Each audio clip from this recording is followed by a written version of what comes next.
5 جولائی 2024 بنگلہ دیش میں ہزاروں سٹوڈنٹ سڑکوں پر آ جاتے ہیں پروٹیسٹ کرنے کے لیے۔ سٹارٹ میں تو یہ پروٹیسٹ پیسفل ہوتے ہیں، لیکن کچھ ہی دنوں بعد حالات ایک نیا موڑ لے لیتے ہیں۔ پولیس پروٹیسٹرز پر لاٹھی چارج کرتی ہے، ٹیئر گیس یوز کی جاتی ہے، ایون کہ ہیلی کاپٹرز کے ذریعے فائرنگ کی جاتی ہے اور کہیں کہیں تو بلٹس فائر کر کے سٹوڈنٹس کو جان سے مار دیا جاتا ہے۔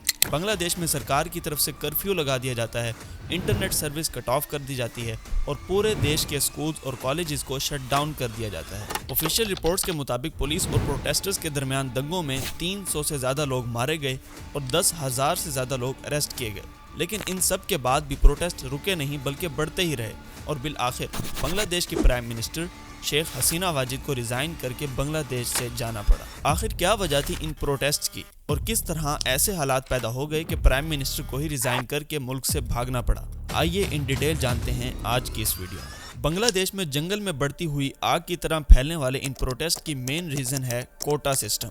بنگلہ دیش کے کوٹا سسٹم کے مطابق صرف 44% گورنمنٹ جابز میرٹ کی بیس پر دی جاتی ہیں، جبکہ ریمیننگ 56% میں سے 30% فریڈم فائٹرز کے لیے ہیں، 10% وومنز کے لیے، 10% ضلع کوٹا ہے for backward districts, 5% for ethnic minorities اور 1% کوٹا ہے for people with physical disabilities. اس 56% میں سے 30% گورنمنٹ جابز ریزروڈ ہیں فریڈم فائٹرز کے لیے۔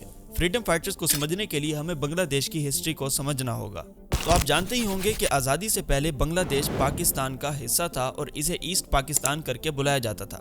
1970 کے آتے آتے ویسٹ پاکستان کے ایلیٹس کی وجہ سے ایسٹ پاکستان کے لوگوں کو بہت ڈسکریمنیشن فیس کرنا پڑی۔ ورلڈ بینک کے اکارڈنگ ایسٹ پاکستان کے لوگوں کو بہت زیادہ اکنامک ڈسکریمنیشن فیس کرنا پڑی۔ فیڈرل گورنمنٹ زیادہ تر فنڈز اور فورن ایڈز کو ویسٹ پاکستان میں انویسٹ کرتی، جبکہ ٹوٹل 60% ایکسپورٹس ایسٹ پاکستان سے جنریٹ ہوتی تھی۔ دونوں ریجنز میں لینگویج الگ الگ بولی جاتی تھی۔ ویسٹ پاکستان میں اردو بولنے والے کثرت سے تھے اور ایسٹ پاکستان میں بنگالی بولنے والے کثرت سے تھے۔ اس کے باوجود اردو کو واحد قومی زبان قرار دے دیا گیا اور اس کے نتیجے میں 1952 میں یونیورسٹی آف ڈھاکہ کے اسٹوڈنٹس نے بڑی تعداد میں پروٹیسٹ بھی کیے تھے۔ اس کے علاوہ 1970 میں پاکستان میں جنرل الیکشنز ہوئے، جن میں 160 آؤٹ آف 300 سیٹس عوامی لیگ، جو کہ شیخ مجیب الرحمان کی پارٹی تھی، اس نے ون کی، لیکن اس کے باوجود شیخ مجیب الرحمان کو گورنمنٹ رن نہیں کرنے دیا گیا۔ اس سب کے بعد ایسٹ پاکستان میں ویسٹ پاکستان سے آزادی کے لیے بہت ایفرٹس سٹارٹ ہو گئیں اور بالآخر 25 مارچ 1971 کو عوامی لیگ کے پریزیڈنٹ شیخ مجیب الرحمان نے ایسٹ پاکستان کی آزادی کا اعلان کر دیا۔ اس آزادی کی تحریک کو روکنے کے لیے جنرل یحییٰ خان نے ملٹری ٹروپس کو ایسٹ پاکستان میں تعینات کیا تھا تاکہ ملک دو ٹکڑوں میں نہ ٹوٹے۔ ان ملٹری ٹروپس کی مکتی باہنی، یعنی وہ لوگ جو آزادی کے لیے لڑ رہے تھے، ان سے جھڑپوں میں کئی لوگ ہلاک ہوئے۔ اپروکسیمیٹلی 300,000 سے زیادہ لوگ ان دنگوں میں ہلاک ہوئے اور شیخ مجیب الرحمان کو بھی اریسٹ کر لیا گیا۔ اس کے کچھ عرصے بعد مکتی باہنی کے لوگوں نے انڈین آرمی کے ساتھ کولیشن کر کے پاکستانی آرمی کو شکست دے دی اور مزید دنگوں سے بچنے کے لیے آرمی نے ہتھیار ڈال دیے اور پھر شیخ مجیب الرحمان کو بنگلہ دیش کا پرائم منسٹر بنا دیا گیا۔ 1972 میں ان کی گورنمنٹ فارم ہوئی اور وہ لوگ جنہوں نے ایسٹ پاکستان کی آزادی کے لیے کوششیں کی تھیں اور پاکستانی آرمی کے خلاف ہتھیار اٹھائے تھے، انہیں فریڈم فائٹرز کا نام دیا گیا۔ یہی فریڈم فائٹرز وہ لوگ تھے جنہیں اس ٹائم پر بھاری تعداد میں سول سروسز میں جابز دی گئیں اور آرمی میں بھی بڑی تعداد میں بھرتی کیا گیا۔ انہی لوگوں کے لیے 1972 میں منسٹری آف کیبنٹ سروسز کے آرڈر سے شیخ مجیب الرحمان نے ایک کوٹا سسٹم ڈیوائز کیا۔ اس پوائنٹ آف ٹائم پر اس کوٹا سسٹم میں گورنمنٹ جابز کا 30% فریڈم فائٹرز کے لیے تھا، 10% ان عورتوں کے لیے تھا جو لبریشن وار کے دوران ریپ کا شکار ہوئی تھیں، 40% quota residents of under represented districts کے لوگوں کے لیے تھا اور remaining 20% quota merit based candidates کے لیے تھا۔ ٹائم ٹو ٹائم اس کوٹا سسٹم میں کافی چینجز ہوتے رہیں، جیسا کہ میرٹ بیسڈ جابز کی پرسنٹیج کو 40% تک انکریز کر دیا گیا۔ وکٹم وومنز کے لیے جو 10% کوٹا ریزرو تھا، اسے بدل کر سب عورتوں کے لیے بنا دیا گیا۔ اور 1997 میں شیخ حسینہ جو مجیب الرحمان کی بیٹی تھیں، انہوں نے فریڈم فائٹرز کے چلڈرنز کے لیے 30% کوٹا کو ایکسٹینڈ کر دیا۔ ایسی اور بھی چینجز ہوتی رہیں، لیکن شیخ حسینہ کا 30% کوٹا فریڈم فائٹرز کے چلڈرنز کے لیے ایکسٹینڈ کرنا ایک غلط قدم ثابت ہوا۔ اس کی وجہ سے شیخ حسینہ پر آروپ لگنے لگے کہ یہ 30% ریزرویشن کو اپنے فائدے کے لیے یوز کر رہی ہیں۔ بائی دا وے ٹائم گزرتا رہا اور سال آیا 2008۔